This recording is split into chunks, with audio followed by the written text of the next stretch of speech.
What in the world has gotten into John Fetterman? And now let's also talk about that. Now we're talking about genocide. And now South Africa is bringing that kind of a trial.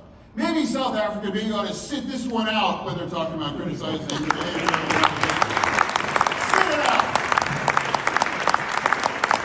So here Fetterman is referring to the current trial in the International Court of Justice where South Africa is charging Israel with genocide against the Palestinian people. Israel, who is defending itself against the Hamas terrorist attack and slaughter against its people that took place in November. South Africa has a problem with what they're calling genocide here, but not with the genocide of white farmers in South Africa, where their lands are being stolen and they're being exterminated by groups aligned with the economic freedom fighters and their leader, Julius Malema, who's been caught on camera chanting things like "shoot to kill the farmers" and "shoot to kill the Boer," which is the name for white farmers in South Africa. Kill the Boer, the farmer, brr, pa.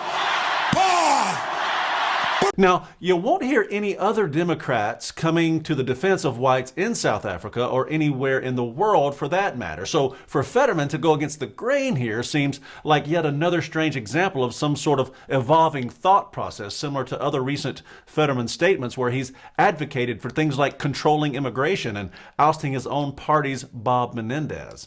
He's also co-sponsored a bill that would ban congressional stock trading, and he's now against foreign ownership of manufacturing. I'm standing on the roof of my home right here in Braddock, Pennsylvania, right across the street from the Edgar Thompson plant.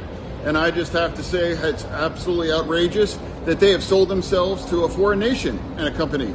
Can't do that. Steel is always about security as well too. And I am committed to doing anything I can do from using my platform or my position in order to block this. And I'm going to fight for the steel workers and their union way of life here as well too. And we cannot ever allow them to be screwed over or left behind. And you know, a lot of people are surmising that Fetterman's recent stroke is the cause of his rationale awakening. And maybe some of those old dead synapses are starting to fire, and he's realizing how ridiculous the Democrat Party's agenda truly is.